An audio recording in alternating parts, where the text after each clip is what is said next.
come up with that dog shit pick.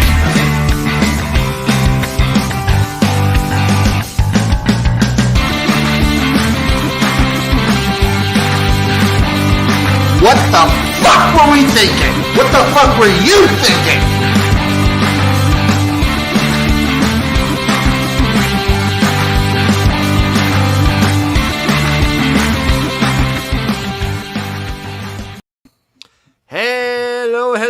Hello there, everybody. Welcome to another episode of the Jimnasium podcast with me, XFL Jim, joined as always by the illustrious, the amazing, the beautiful man himself, Chase Lupine Fiasco Sesums. How are you doing, my man?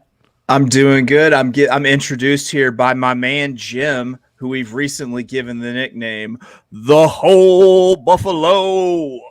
I love that nickname. I choose to believe it just because I never let anything go to waste. Exactly. You are the whole buffalo. That's what You're we're the about essence here. of the whole buffalo. Tatanka. Oh God, I just love that word. Yeah, man. Yeah. If it weren't for Kevin Costner Dances with Wolves, I would never know Tatanka. We actually had to watch that movie one time in history class, and I actually fell asleep and snored so loudly I think the teacher threw a pencil at me. It's because she didn't give you enough time to fart loud enough to wake yourself up. It's happened. It happens, everybody. Yeah. That does happen, folks. It's a big week in sports this week. It's the Super Bowl, and it's the Super Bowl. I mean, the Super Bowl already happened. It's over. Yeah, it happened. It was awesome. Yeah. What'd you think, buddy? I mean, anyone who follows this show knows me and Chase were pretty heavily rooting for the Bengals. Mm-hmm. We both had Bengals future tickets. Mm-hmm. Little. I don't know about you. I think my copium was on an all-time high when Joe Burrow was throwing that last pass as he was getting tackled. I thought for a split second, I was like, "Holy shit, he actually made it!" Yeah, I actually and the more I watch the replays, the more I think Samaje Perine could have made a play on that ball and caught it and got the first down, but that's neither here nor there. I mean, let's just kind of break the game from beginning to end, but I'll leave the ending with this. You put Joe Mixon in there, right? Like, yeah. I spent a good while after that game just going, Perine, really, Perine, really, Perine. Yeah, I don't know. I don't understand. Part of me kind of feels like the moment might have gotten just a little too big for Zach Taylor, and he might have pissed down his leg just a little bit there late.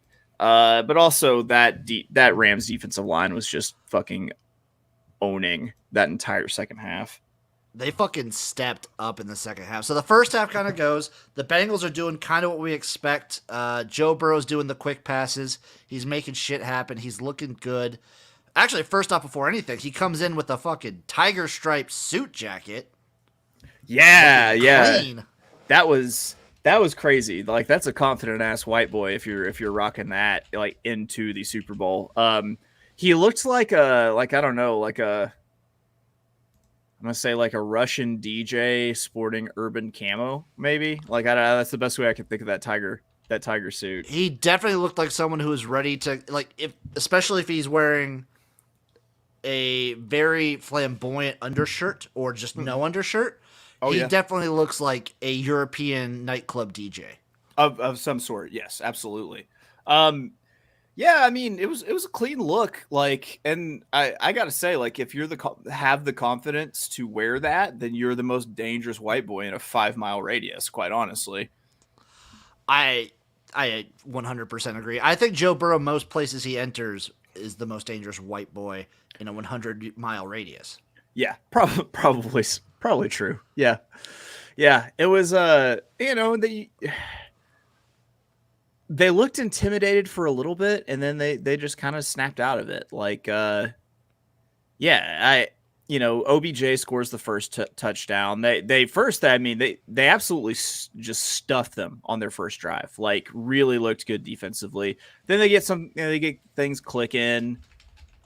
OBJ scores his touchdown. Then it looks like the Bengals get something moving, and then they're able to go down there and kick the field goal. And then I kind of honestly, where the whole game really changed was when OBJ stepped on a fucking landmine. First off, fuck everything for OBJ scoring that first touchdown. I had a sizable amount of money on Ben Skowronek first touchdown, and it would have made me a very happy man if he could actually catch one single fucking football. He's a bum in my book forever. Dude, that did not end well for you at all. Like, which I feel like it's not an insult because like nothing ended well for either of us, quite honestly. I had one bet that I did after the show, and I feel bad. I don't want to like tout about it, but it was Rams over 1.5 field goals. Okay. And that's the only thing that saved me at all. I hit the first quarter spread. With the Rams minus a half point. I hit the third quarter money line. Like I was so set up. I was so set up with like how that game was flowing and how I'd bet it that if the Bengals complete the comeback, then like I'm a very happy camper today and might be wearing a fur coat. I mean, kind of going away after Odell stepped on that landmine and just blew out his leg. Rams were looking shook the rest of the first half. And then coming into the halftime, shout out Gino. Yeah, for nailed the halftime show. That man knows how a halftime show is structured. That's for sure. I also absolutely love that Evan McPherson did not go into the locker room for halftime. He just stayed on the Bengals bench and watched the halftime show. Because when you think about it, what was he going to get out of the halftime? Were they just going to tell him to kick the ball harder? Nothing. He was in the perfect spot. He was where he needed to be. Yeah, kickers should just stay on the field the whole time. They don't need to be in there for the halftime show. It's not for that. They don't need to be in there for the halftime speech. It's not for them. Yeah, no, it's literally there's not where they're like, all right, we're gonna roll out our super secret play where Evan McPherson plays quarterback for the second half. That shit's never gonna happen. Enjoy Snoop Dogg. Enjoy Dr. Dre. Also, I don't know if we saw any. I didn't find it. Did we find any bets on whether or not there would be a Philly special performed? Because there was, and it was bad. Yeah. I think that was supposed to be OBJ's ball to throw too. I bet it would have been a better ball then. Yeah. There wasn't. I feel like we heavily discouraged people from running the Philly special because it's gotten old, it's gotten stale. Everyone runs the Philly special now, like with no variations on how the Eagles did it. Like everyone's seen it. Everyone knows the Philly special is coming. We need a new trick play for everyone to copy. We need a new one. Someone needs to come out with a new trick play. I wonder, do you think it'll be in the NFL first or college first? College. Who do you think? Name one coach you think would do the weird trick play. Sam Pittman. You think so? He ran a bunch of trick plays. He had a fake field goal for a touchdown against Alabama. We had fake punt for a big gain against LSU. He's a tricky fat man. He'll risk it all. He'll risk it all. He's a gambler. He knows the line. He would risk it all. I like that. I want it to be Sam Pittman, just for you and for us. Yeah. For everyone to just be like, that is the greatest trick play mine eyes have ever seen. I don't know why they'd say it in a German accent, but I chose to. Is Pittman? We'll say Pittman's a German name, even though I have no idea if it is or not. Sure. Yeah. All right. He seems like the kind of guy that would like German sausage. I mean, he appreciates good food. Yeah. He'll fit in at the Hog House on Dixon. Halftime show. H-A-U-S house. We had a bunch of bets on the halftime show. Mm-hmm. Aside from that, just like excluding our bets and the money we lost. Yeah. What'd you think of the halftime show? Awesome. Up there for greatest ever. It's like a tie between that and the Prince halftime show. It was great. It was everything I wanted. I personally, as a lover of hip hop, feel like I can get away saying this, that like live hip hop performances kind of suck a lot of the time. Like, cause it's just like someone playing the track and the person just kind of like, rapping over, and there's not really like a lot of showmanship. They use as their opportunity to get all their boys on stage to just kind of like yell and just stand and be there and stuff. But no, this was awesome. What I hear is the reason that 50 Cent made an appearance was because the lighting wasn't right for the holographic Tupac.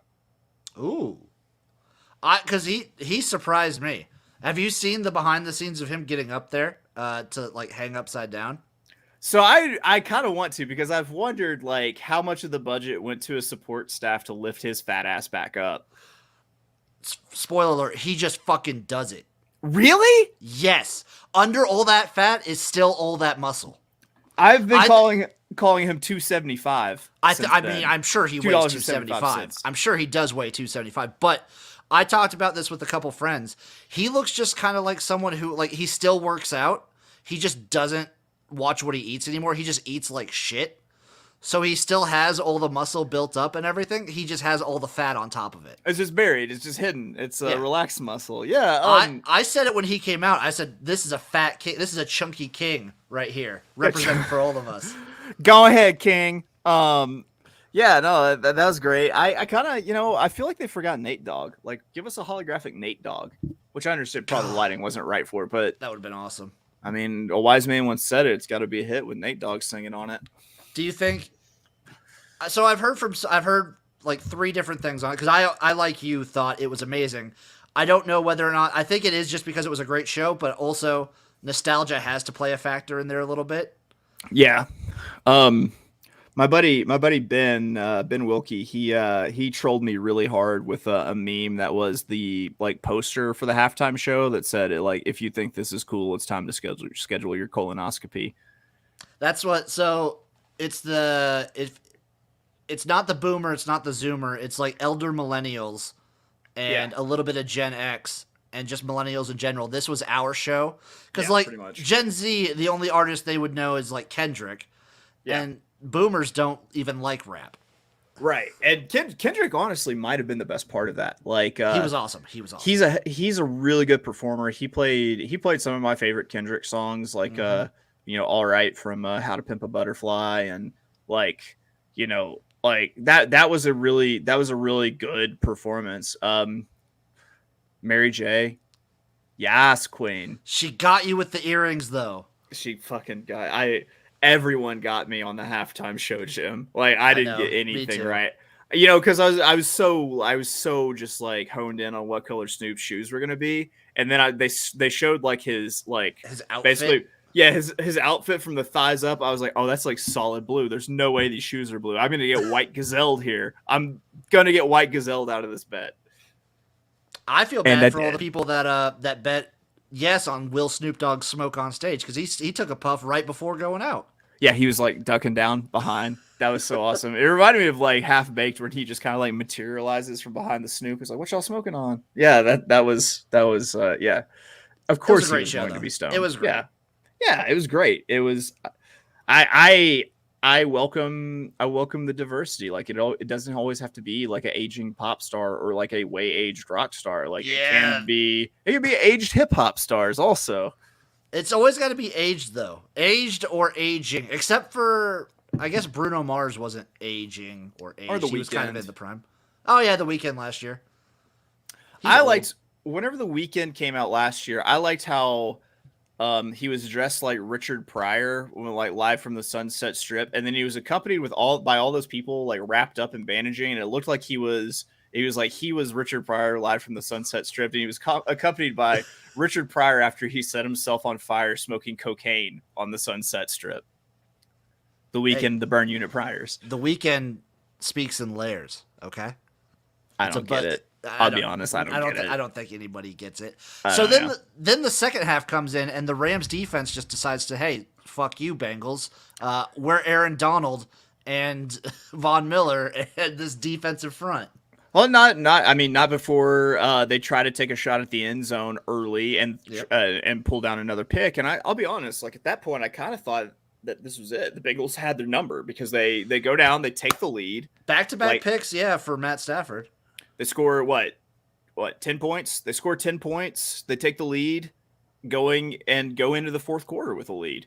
And to me, at that point, it looked good, but then like just the sacks started piling up, and Aaron Donald just kept putting that fucking center on skates. This might be talking out of my ass, but were the Bengals ever in the lead? Oh, I guess the Titans. I was about to say, like, for the rest of the playoffs, were the Bengals ever in the lead in like going into the fourth quarter? Because maybe that was their bad juju. I think they were in the lead going into the fourth quarter against the Raiders, and then the Raiders made it very close. That's right, because they kind of came out and like blasted the Raiders, and the Raiders ended up making that one closer. Right.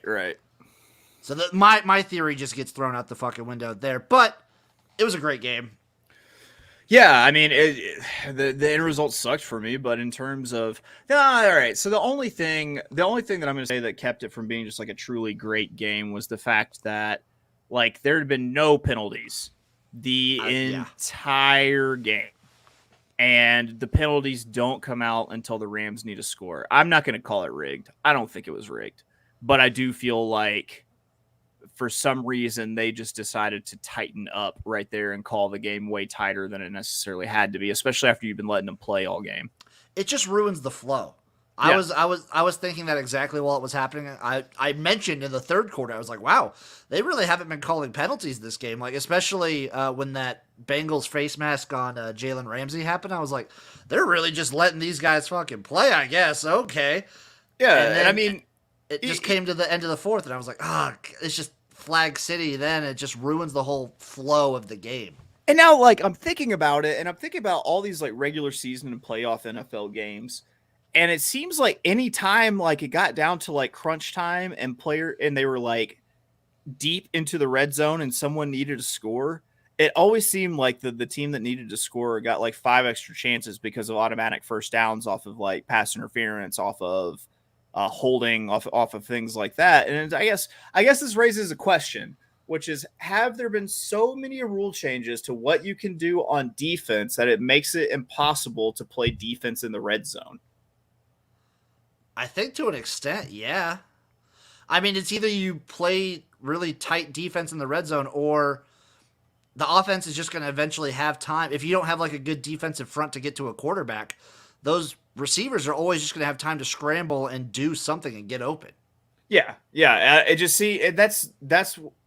I even think back to when the Bengals beat Kansas City in Cincinnati, like the day before we dropped our futures bets on Cincinnati. How many cracks did the Bengals get? And it was just like anytime the play happened, it was offensive holding. It was defensive holding until they were just down there on the one and there was no time left. And they could just kick the field goal. And it's like, man, like I wonder if in a ref's mind, they're just kind of like in the beginning parts of a game, they're kind of like, well, these plays aren't as important, so they're going to let them slide, so to speak. But when it comes down to like a crunch time red zone end of the game, they're just like, no, every play matters. I have to call penalties no matter what. I'd rather them be consistent throughout. Me too. Because it just makes it seem bullshit. See, and this is my thing is I'm not going to say that it's rigged for a specific team, but I feel like the referees understand the moment that they're in. And with the understanding of the moment, they understand what's dramatic, and they're always going to err on the side of what is more dramatic. So, for example, what's more dramatic than Matt Stafford scoring that touchdown with Cooper Kupp and then the Bengals having a chance to come back and tie it and possibly put the game in overtime? Yeah. I would also never say, like, I would never say the NFL is rigged for one certain team, but I would go as far to say the NFL is rigged for offense. Oh, 100%. Yeah. I mean, that's like ingrained in the rules. It's Yes. totally ingrained. Like even just the offsetting penalty, like 10 years ago, that's not a penalty. That's just a good clean play trying to separate the wide receiver from the ball. And it's like you can't do that anymore. Nope. There's nothing you can do other than just like get your hand on the ball and rip it out. Like it's taking the physicality out of it. Like if you do something physical to separate a wide receiver from the ball, you're going to get flagged for 15, and it's bullshit. Being a defensive back must be one of the hardest parts, like one of the hardest positions on the football field. Oh yeah, because the strike zone changes. Like they've done a good job of like, doing what they have to try to avoid these like unnecessary like blows to the head and everything. But like, it's a moving target, and you're moving also. Like, it's not always your fault. It's that, and the fucking added stress of potentially your penalty isn't like a 10 or 15. You could potentially have like a 40-yard penalty.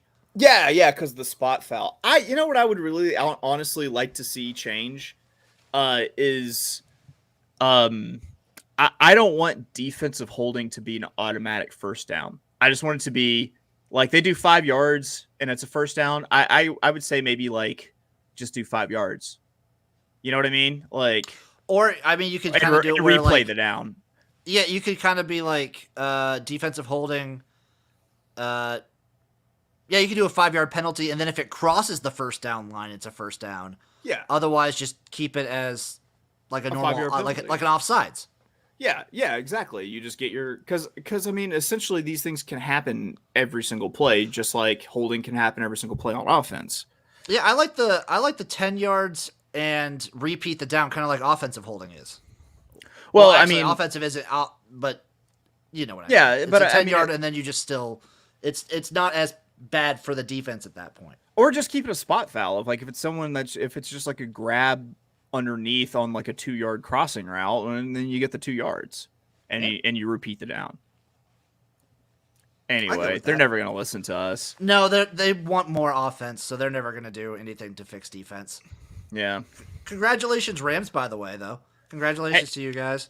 Hey, man, you them. completely mortgaged your future to get here and win it this year, and you did what you set out to do. So, I mean, that was your plan. You obviously are not in it to build a dynasty. Like this was it. This was your run to try to win it at home, and you accomplished that. And that's so difficult that you're only the second team to do it, and you're the second team to do it in 2 years. Good fucking job, though. And congratulations to Aaron Donald. He's maybe my favorite player in the NFL. I wonder if he's going to retire. You think he's going to retire? I don't think he's going to retire. retire. He said maybe. I think he might go to a different team. Although, do you like LA's? If you're rich like that, LA's probably a great place to live. For sure. Absolutely. Like, for one, you can afford everything. You can live like how the rest of the United States lives. You know, you just be, if you're really rich, you can just go to LA and be completely middle class. Yeah, exactly. I wonder. I know. So Leo was talking to me about this.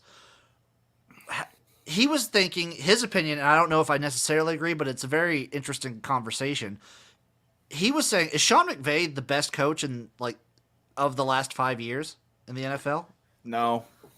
I think he's like a top 5 easily, though. Yeah, he is. No, I totally agree. Because I think you're the third person I know of that he posited this to. Yeah. And I was like, no. I mean, he asked me how hot of a take it was. I was like, it's not really, because he just won a Super Bowl. It's not that hot of a take. I wouldn't call it a hot take, because he's been to 2 Super Bowls in the last 5 years. Yeah, and he got dad-dicked by Bill Belichick in one of them, and he beat the Bengals, who didn't have an offensive line in the other one. And, that's true. You know, they didn't really do it with the offense, which is his like whiz kid, you know, specialty. The other thing that I would add is I rank the job that the Rams GM did above Sean McVay's coaching job for this season. I mean, I'm not trying to take anything away from the guy. No, I understand what you mean. So hard to do. See, like this guy agrees with you. 1-3-2-3 gamer. McVay only benefits for the culture of constantly spending picks for talent, which is a GM thing. I do wonder how much say McVay has in like what they're doing draft wise or anything like that. That's always an interesting facet. Yeah, I'm kind of on the same train as you. I don't know who I'd put number 1. I definitely think he's top 5 though. Yeah, he's hands down top 5. Yeah. I think you would have to give Andy Reid a really strong consideration. That would be my pick. It'd be Andy Reid. He's won 4 straight AFC Championship games with the Chiefs. Yeah. Yes. Yeah, he's lost 2, he's won 2, and won 1 Super Bowl. You got it, yeah. If you're gonna set the 5-year time period, he specified 5 years to me. Yeah, so if you're gonna put 5 years on it, then you have to put Bill Belichick in the mix. You would still have Belichick. I think either way, Belichick's in there no matter what. Sean Payton honestly would be worth the last conversation. 5 years. He'd be Sean Payton's around there. Yeah. Doesn't help that they got screwed. Yeah, John Harbaugh. Yep, John Harbaugh would be in there. Would you put? I'm trying to think. Where does Arians fall into that? Does he just? He fits too. He fits too. Because if McVay fits after having this just like super team constructed for him, then Arians 100% fits also. Yeah. Where do you put like a Shanahan in that? Like 10, 11. Yeah. Yeah. He's an interesting one. Yeah. Where do you put Vrabel? Where do you put Vrabel? I put Vrabel just outside the top 5. Yeah. Right around. He's done way more with less. Yep. I'd put Vrabel up there. That's an interesting question. Well, that's a good off-season question, ranking all NFL head coaches from worst to best. Absolutely. No, I understand what he's saying, and I get that you could make an argument for him, but I feel like there are others that you can lean towards, and you also have to consider just like what they have to work with. Yeah, it's the amount of talent they have is absolutely insane. People throw this term around way too much, such as GOAT. Like people say that like Aaron Donald is the greatest defensive tackle of all time.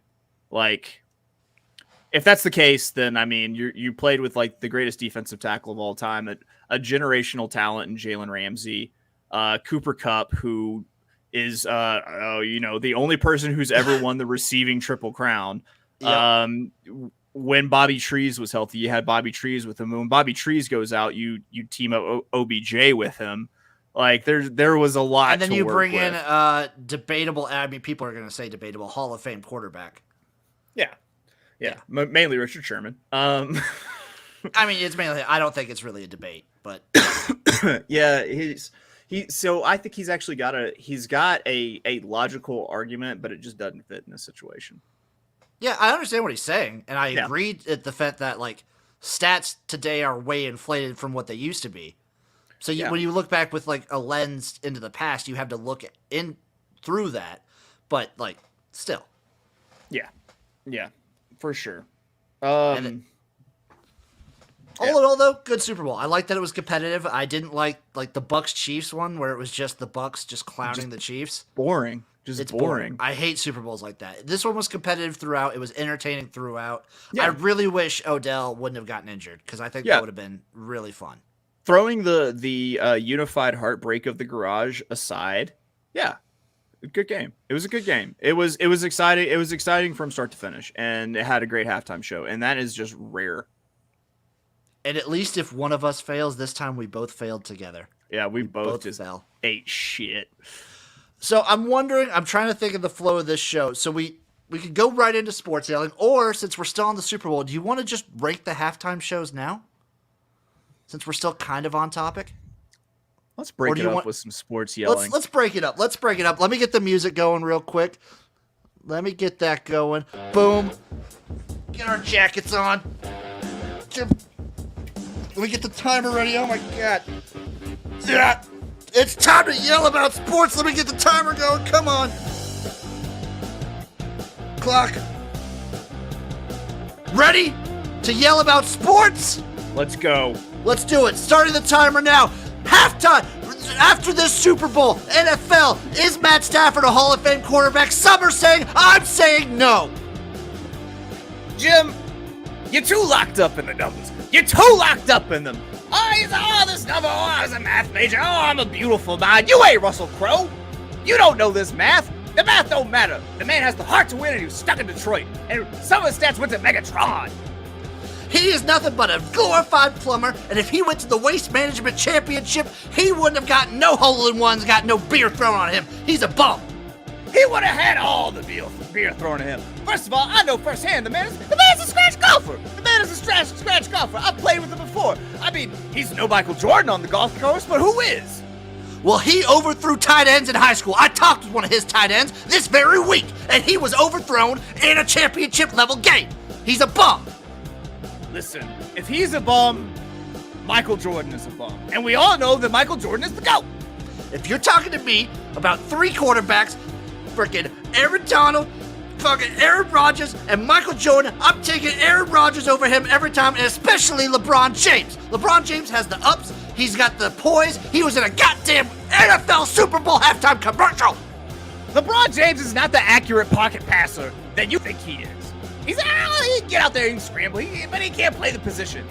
Michael Jordan can sit back in the pocket. He can throw the deep ball. He had a QBR of 1,999,000. Come on now. Have you seen LeBron James Wonderlic scores? Have you seen LeBron James Wonderlic scores? I don't think so. LeBron James is the GOAT. Jim, I would like to invite you and LeBron James to Wonderlic my balls. I think that's a good spot to end it right there. LeBron James can Wonderlic Chase's balls, everybody. That was clean off my glasses after that one. That was sports yelling, everybody. The 1 to 2 minutes where me and Chase scream about sports, and like every other sports show, it all culminates. It all reverts back to LeBron James versus Michael Jordan. Being the GOAT, yes. Who is the GOAT? As someone who's watched way too much Stephen A. Smith, I feel like my Stephen A. Smith impression is getting way too good at this point. It's getting really good. It's getting really we should tweet at him with this sometime. So before we get into like our I don't know what to call this like ranking segment that we have going on. We do have a little bit of USFL. That's what we call it. We call it just super fun. Yeah. We're trying to capture that feeling we had when we were going through every college football and NFL game. This is what gets us to that level. That's what gets us going. We had a little USFL news. Literally the day after we're recording this, the day after you're watching this live, if you are, or the day you are listening to this, the USFL is doing a merch drop. They're doing a uniform reveal this Thursday, and they're dropping merch in their store. So I checked it out. They've redesigned their store, so their store doesn't look as bum-ass as it did. A lot of the merch that's there right now is still pretty bum-ass. Yeah, I was going to say, like, I was just saying the design of the store itself was also bum-ass. It's not anymore. Yeah, but... Actually, like, I'm on it right now. Opening soon. So they're going to completely redesign the store. Listen, maybe completely redo the merch. Listen, the only merch that I want to buy is the camouflage hat with the USFL logo. Like, even as a lifelong New Orleans Breakers fan, you're gonna Rob Lowe it, dude. Just fan of competition. Yeah, no. The Breakers have hands down just like the shittiest merch in the league. It's just like a blue wavy line, which is a damn shame because that color scheme can do a lot of really cool things. Also, like their logo, I think the Breakers could have some really good stuff going. That wave, yeah, man. Yeah. Like, you could fucking do some. Look what like Tulane has. Like, I was about to say, you're in the same fucking city as Tulane. How do you not know how to do cool wave designs? Yeah, like, did you miss that seminar that the city, the Chamber of Commerce put on for like cool wave merch? Apparently, that beanie is god awful. Yeah, if I am the USFL, I have two different kinds of merch, maybe three. At the very least, I do a modern sort of style where you're kind of like really sports athletic attire, stuff like that. Mm-hmm. Straight up just the uniforms that people can wear, like jerseys and shit. If you just do team uniforms and logos. Yeah. And then try and go retro. Go like 80s style with a bunch of your uniforms. Like the old school, like kind of like big ass mesh, like tearaway jerseys like they used to wear. Like that, like those. Like that I would wear that jersey. Well, I'm not big on wearing like football jerseys, but like I would wear like the old school kind of like breakaway style. I would do that 100%, and then also just do like 80s style T-shirts, like maybe with like some cuffs, like and whatnot on your sleeves. Yeah, the USFL with a pack of Marlboro Reds rolled up in it. Maybe they don't want to like people. I can only assume they would want people to think back at the 80s league because it was wildly successful when it was going on. And absolutely. Everything nowadays is trying to play into nostalgia. Yeah, I mean, just looking at what professional athletes wear right now, it's straight out of when I was a kid in the 90s with like the color schemes, the styles and everything. Like Joe Burrow, literally, he looks like he fell out of a Vanilla Ice video every single time I see him in public now. Like, that's what's I'm gonna sound like a fucking asshole saying that's what's dripping nowadays. Yeah, it's got the streets bubbling. Bubbling. Yeah, no, I'm with you. I completely agree. Like there needs to be some like element of like retro thing, or it needs to be like the wildly athletic, game worn kind of stuff. So the one thing I think the USFL is, I mean, one of the many things I think the USFL has actually been doing pretty good are their ads that they've been posting. Yeah. The two big ads that they've shown on like during the AFC and NFC championship games, those were awesome. I wish that it would have been sweet to see if they had a Super Bowl ad. That would have been really cool. Yeah. I'm gonna talk about the XFL after this because there's some stuff I need to get off my chest about that. Sure. But I'm looking for more advertising. They got the draft coming up literally next Tuesday. And what are we going to be doing, Jim? I'm waiting for confirmation whether or not they're going to be streaming this or on TV, but we're going to be fucking covering it regardless. Yep, we will be covering the USFL draft live. We'll be talking about teams being put together. They're snake drafting it, fantasy football fans. Which is how the XFL did it too, and I love that shit for these kinds of leagues. I'm going to be so mad if they decide to do like Tuesday in the middle of the day while I'm at work. That's going to blow donkey balls if they try I'm going to be There's no way. So mad. No, as much kind of coverage as they're trying to get, there's no way that they don't do this as like a primetime thing, even if it's just streaming on YouTube. Do it at the earliest 6 p.m. Eastern time. Keep your college football slate or college basketball slate on FS1. So we got a question here about the draft. Are they doing a separate QB draft? And yes, they are doing it by positions. They're doing quarterbacks first. Yeah. Then offensive skilled players, yeah. And then so on and so on and so on. And then it's just eventually a general draft after the first. There's like quarterbacks, skills, offensive skills, I think defensive skills or offensive linemen. Yeah. And then D linemen and D backs and then everybody. But they're phasing it out like that, so everyone's kind of building from the same places. Mm-hmm. So that which keeps it pretty fair for the distribution of talent, as does the snake draft, which I like it. I like how they're handling it. I just do. I wonder how they're going to decide who goes where in the draft order. I assume they just have to randomize it. Tickle contest. Ooh, who do you think would win at a tickle contest?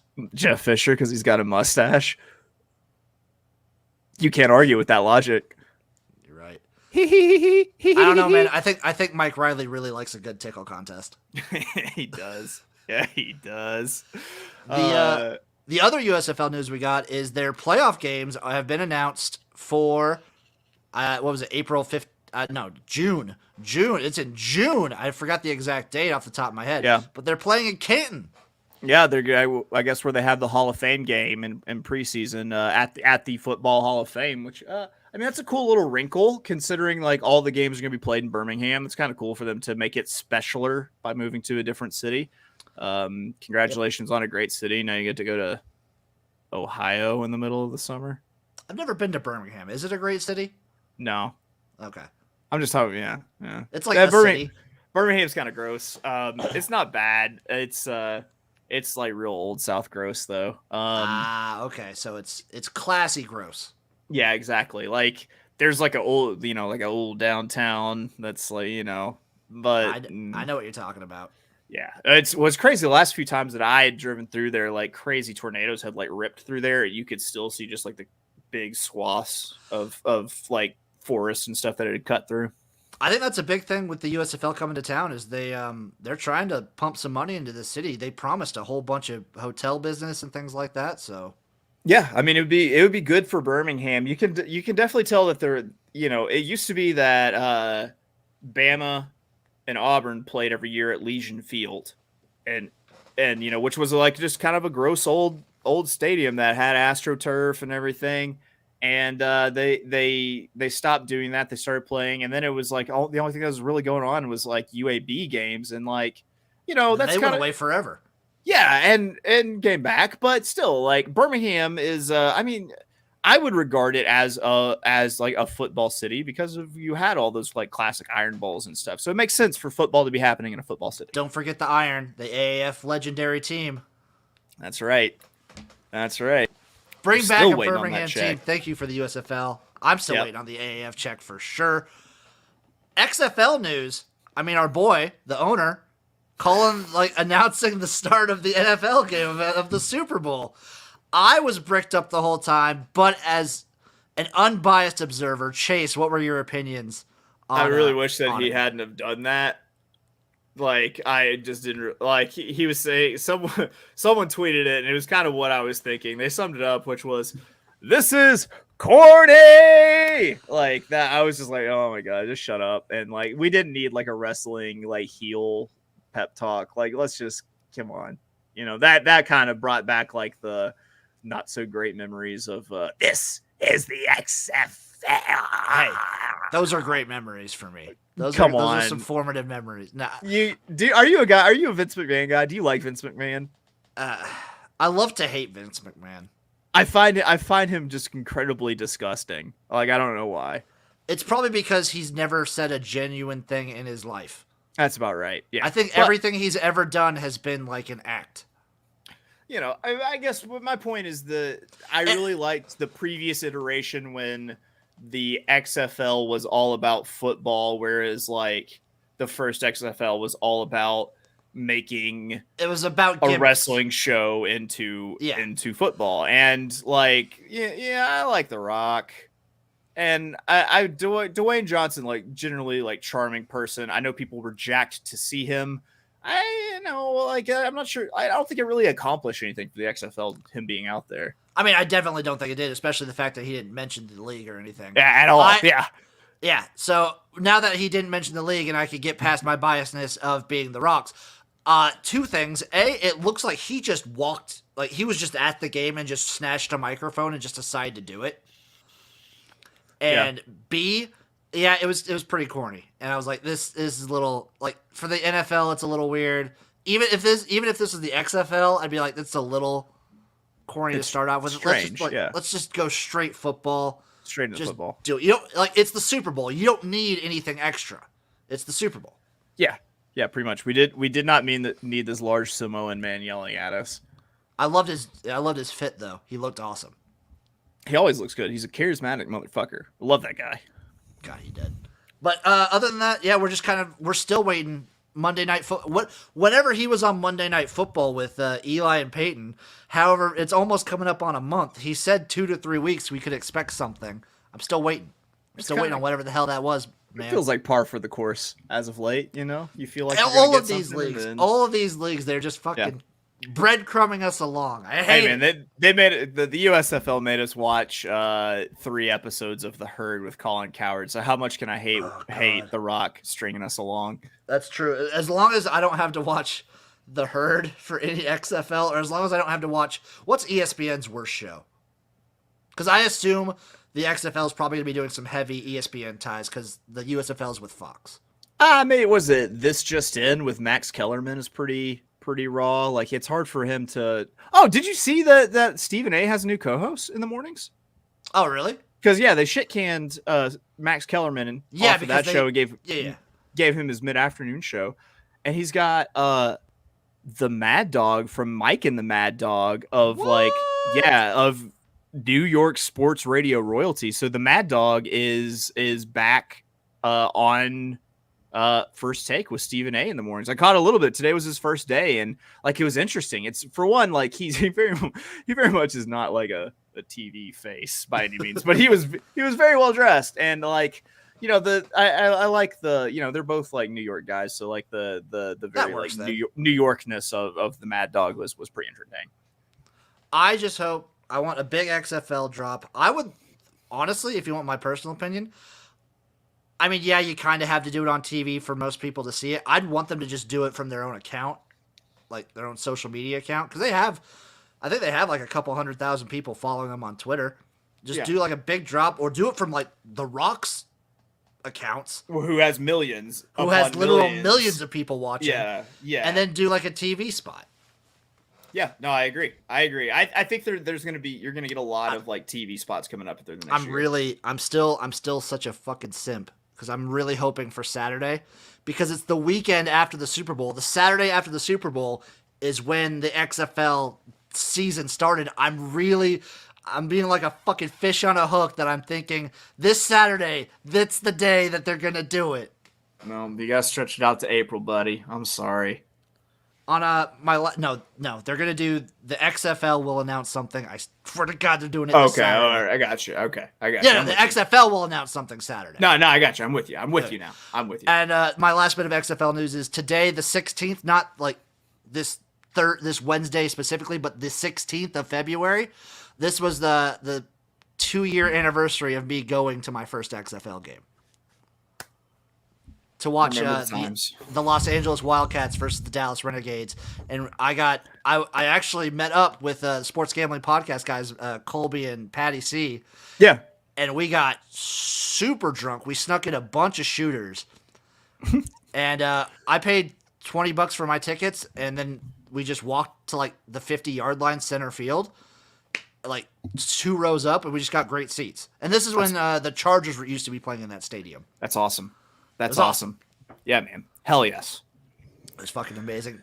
But now, XFL news is out of the way. USFL news is out of the way. It is time to do some ranking. And today, in honor of the Super Bowl, we're grading. Grading, yeah, great. We'll say grading. We're grading. Grading, yeah. In honor of the Super Bowl being done, NFL season being done, and in honor of a great all-time NFL Super Bowl halftime show, we are going to be grading Super Bowl halftime shows. So for the people who aren't privy to our backstage conversations before we did this, we were trying to figure out where to start because there have been a lot of Super Bowl halftime shows. And Jim was like, "What was the first Super Bowl halftime show you remember?" I was like, "It was Michael Jackson." He's like, "Let me look it up. When was that?" It was 1993. Jim, how old were you in 1993? I was not born yet. I was a year away from being born. You're -1 years old. Yeah, I was -1. I was 8. So okay. The first one I remembered. I mean, you can rank these first ones if you want. No, we're gonna go from the first one you remember, so that we have a shared experience. It's maybe the first one I remember is January 28th, 2001. After the 2000 season, I am 6 years old. No, I'm 6, almost gonna go on 7. Aerosmith and NSYNC. I remember it as being like, my dad liked Aerosmith, so I liked Aerosmith, but then he didn't like NSYNC, and I was too young to really know what pop music was. Right. So I was like, this is good, this is bad. So I'm going to give it probably a D+. Yeah, I'm going to give it a D. At that point, like, I don't know, like Aerosmith has been underwhelming for a very long time now. And they were very much in their underwhelming phase. As I am now, Aerosmith to me is the quintessential boring dad rock. Okay. That's how I view Aerosmith. I still think like some of their songs are fun and like catchy. They are a boring dad rock group. I don't disagree. That's why I give them a D. Next up, February 3rd, 2002, 2 days after my birthday, U2. C. I'm going to give it a C. It's hard. This one was hard. This is like the 9/11 tribute one. Yeah. So everyone was still feeling very patriotic. So they're feeling patriotic, and who do they bring in? U2. Fucking Bono. Yeah. Yeah, C. Next up, January 26, 2003, Shania Twain and No Doubt. B-. I'm going to give this one probably a C+. I went through a period where I just didn't watch a lot of Super Bowls. Yeah, okay, that's fair. But I did watch this one. Shania was at the top of her game back then, and I mean, No Doubt was. I mean, I can't say that Shania Twain or Gwen Stefani exist outside of my spank bank. And I can't say that either. High spanking it time for me as a young man. I can't say that she still doesn't exist high in my repertoire. I can't either. Next up, February 1st, my birthday, 2004. I was probably doing some little kid shit. But I definitely remember this Super Bowl and the halftime show because it was Jessica Simpson, Janet Jackson, P. Diddy, Nelly, Kid Rock, and Justin Timberlake. The infamous Titty halftime. Yep. Well, I mean, I think I just said everything. Do you want to know the theme of this halftime show? Because apparently they have themes sometimes. Yeah, it was Janet Jackson's or lose. Titty. It was Choose or Lose. Okay. No, it was Janet Jackson's Titty. It was Janet Jackson's Titty. A+ for sure. This is such a big thing that remembering back, I don't remember anyone else in this halftime show besides Justin Timberlake and Janet Jackson. Yeah, because that was just an amazing moment to happen on live network TV. Janet Jackson's titty. Historical titty. All I need is just one titty.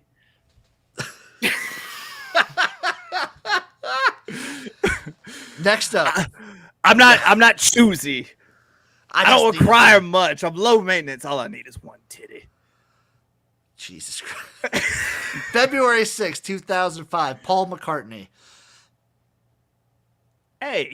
Yeah, A. I think, like, if you're going to go with old rock or old groups, Paul McCartney's, like, the one that still puts on a hell of a show.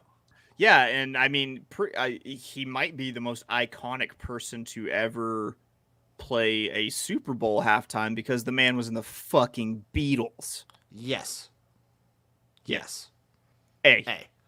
Next up, Rolling Stones.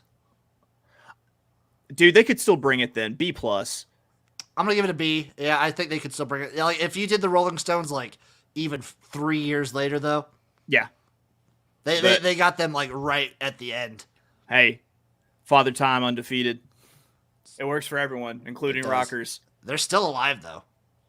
Some of them. That's, yeah. One just died. The drummer just died. Yeah. Next up. February 4th, 2007. It's Prince. A++. A++. And if we're going, like, the Japanese video game ranking, he's an S+. Yeah, okay. Yeah, A+. It's the best. This is the best one. Is the best one. I can think of 3 that are my absolute favorites, best ever, and this is probably the top of the 3, and a close tie with maybe a very, very recent one. Does anyone put on, like, a better performance than Prince? No, man. Listen. Like, if I could go back in time and see, like, a live show, I'd want to go to a Prince live show so fucking bad.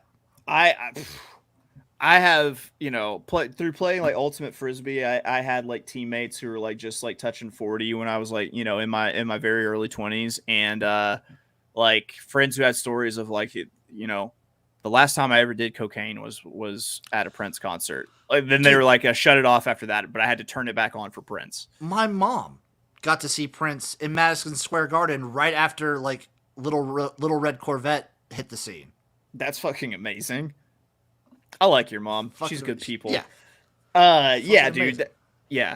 Listen, this is what's gonna put that Purple Rain in the Rain. Yes, it started. Even God was like, yes. Let me make this better.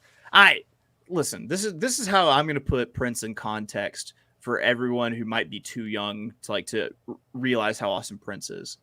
That guy had a bad hip from fucking. Yes. Do you know how awesome you have to be?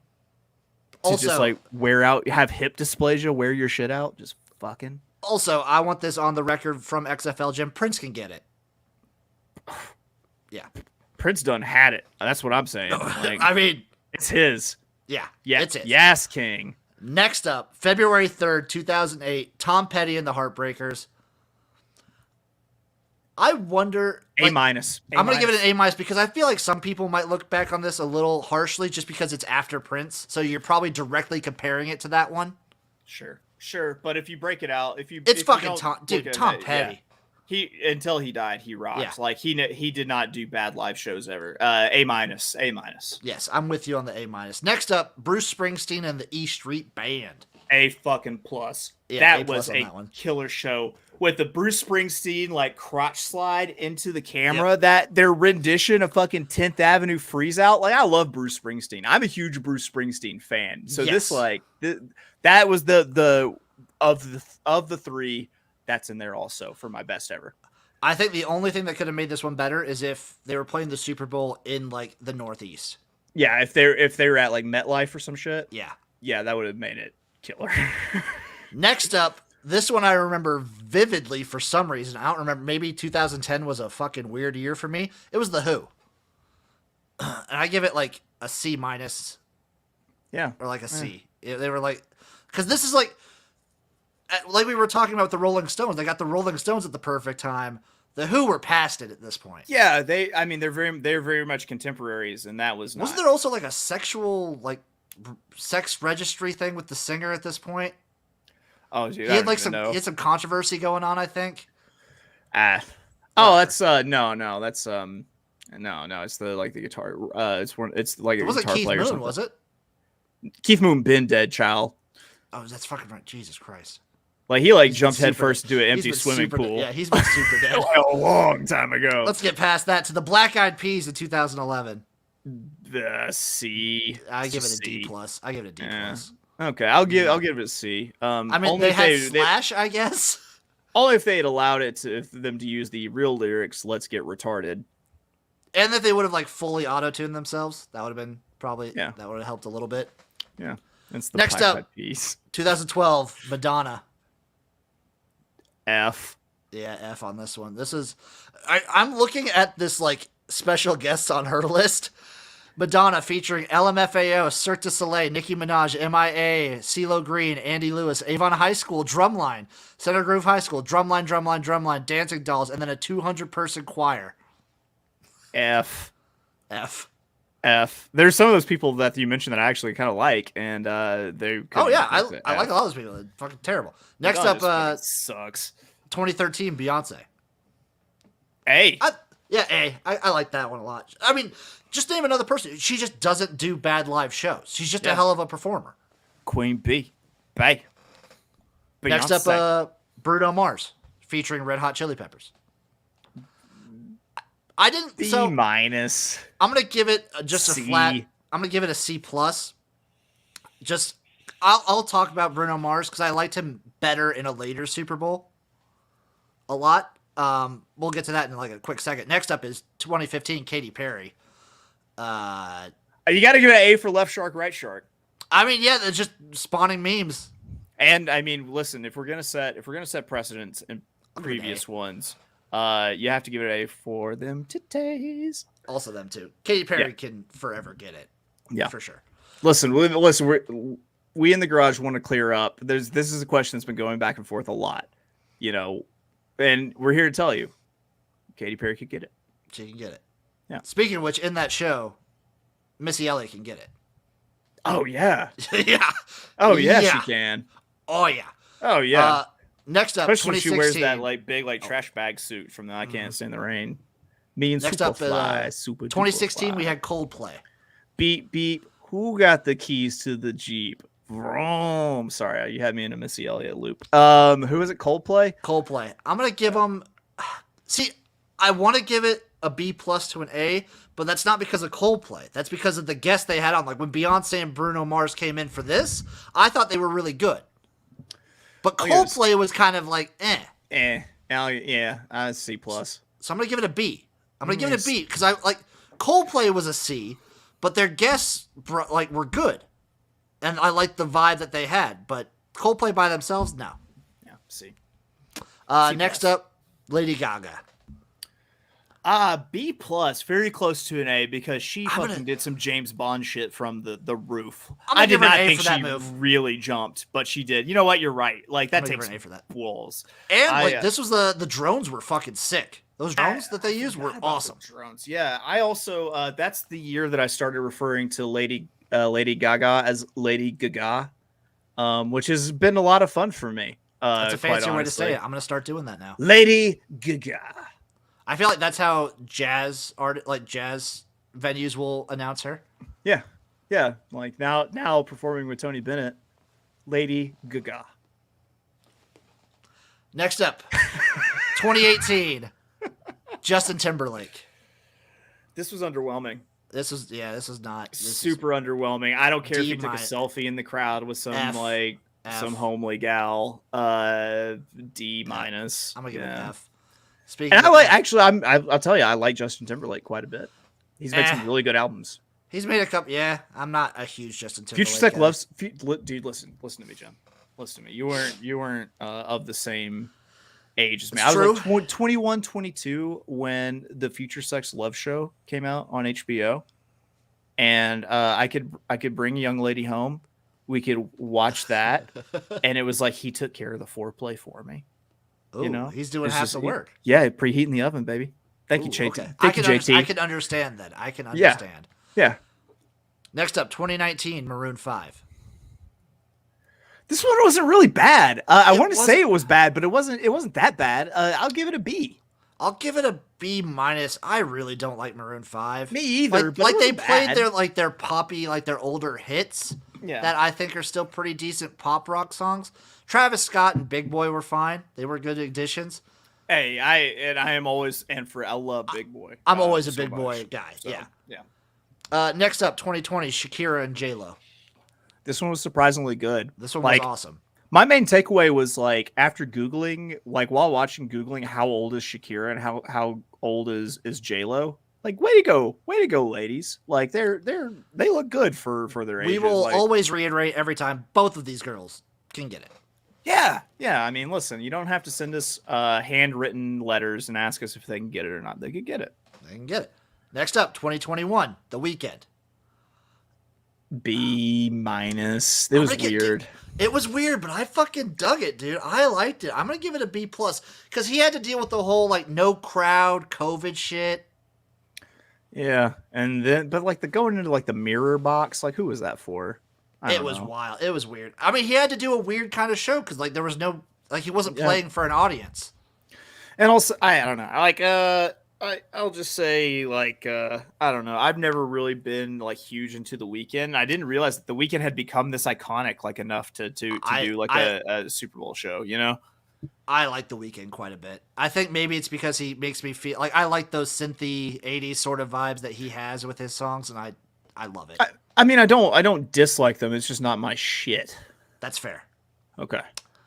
And next up, last and certainly not least, Dr. Dre, Snoop Dogg, Eminem, Mary J. Blige, Kendrick Lamar, featuring 50 Cent and Anderson .Paak. I didn't even realize Anderson .Paak was there.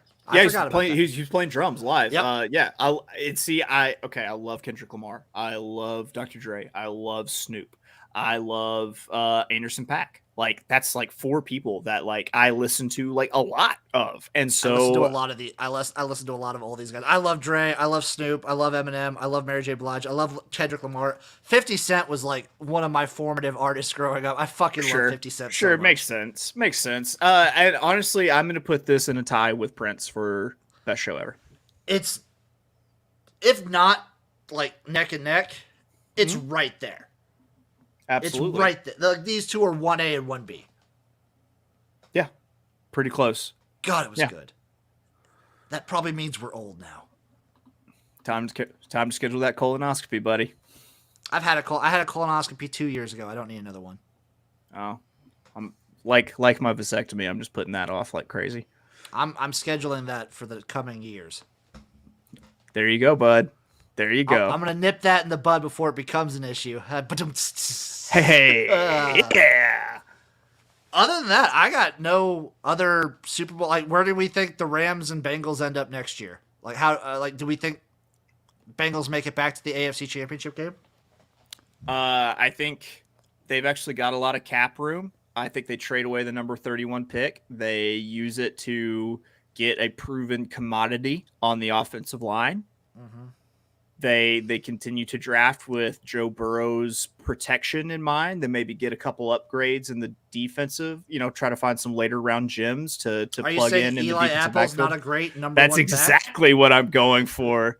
Yes, Jim. That's exactly what I'm saying. Yeah, they maybe lose Eli Apple, maybe go after someone in free agency. I think people saw Joe Burrow and Jamar Chase this year, and it's becoming a destination because of players that other players want to play with. I think you see, the number one thing you need is a good quarterback. And I think you see, like, players see someone like Joe Burrow, and they like, I want to play with that guy. Yeah.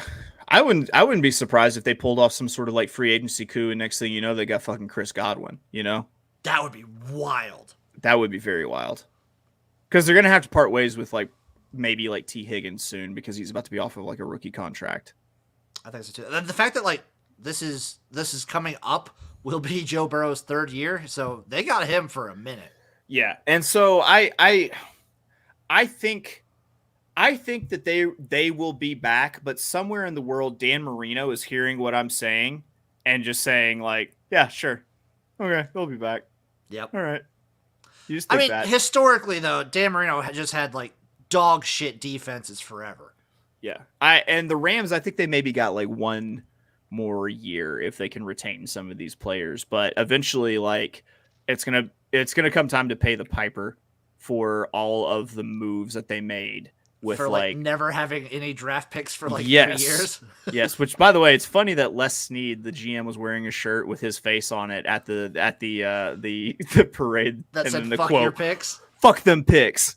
God, I love that so much. That's pretty good. Like, hey man, like whenever you have a goal, you went about it your way and you did it, no matter how people were talking shit about it. Like there's something to be said for it. Like, dude. And if the Rams go to crap in like the next 3-4 years, fuck it, they won a Super Bowl. yeah, and you know what? What's the lifespan of a GM in the NFL? It's not. I mean, those aren't jobs that you retire from. Like, so what? He's probably going to get, if you would have let everything run its course, maybe you just like bought yourself a couple of years from getting fired because, you did everything through the picks and you didn't win a Super Bowl, Mm-hmm. Exactly. I think that's it. I think that's what we got for the show. That's the Jimnasium. I think we have a couple announcements coming up. We will have the new spring football show, official title now. It's done. It's in the books. It's Spring Fever, y'all. Aye. Spicy. It's getting hot in this garage, bitch. Yeah, baby. It's the spring weather's about to come in. We're about to have spring football in April, which means we're going to have all your spring football talking points. We're going to cover the draft. Hell yes. Draft. I'm going to do player analysis. There's going to be a lot of USFL news coming up in the next few weeks. Mm-hmm. A lot. XFL, I assume, is going to be announcing. I'm still of the mind they're announcing something this Saturday. So when we come back on Sunday for the Jimnasium, there will be an announcement. There will be an XFL announcement. I swear. All right. I'm with you. I believe it. Let's get it. And then I'm doing the XFL gym cooking hour. I'm gonna try and experiment with that and see how that goes. I'm excited for this one too. I will take any recipe that people give me and I will cook it in an hour. That is my promise. It's gonna be a whole turkey. It's gonna be I'll do a whole turkey in an hour. It's gonna be my version of chopped. Salmonella. It's gonna be my version of chopped, and I will eat anything I cook. If it's gonna be your version of chopped, you have to put jicama in everything for some reason. I don't know what the fuck jicama is. You know where I'm at. I don't know if I can get jicama where I'm at. Yeah, but the local jicama farm. I'll have to just substitute with I don't Doritos. know. Bang energy drinks or something. I don't know. All right. That'll do it for the Jimnasium, folks. Chase, where can the people find you?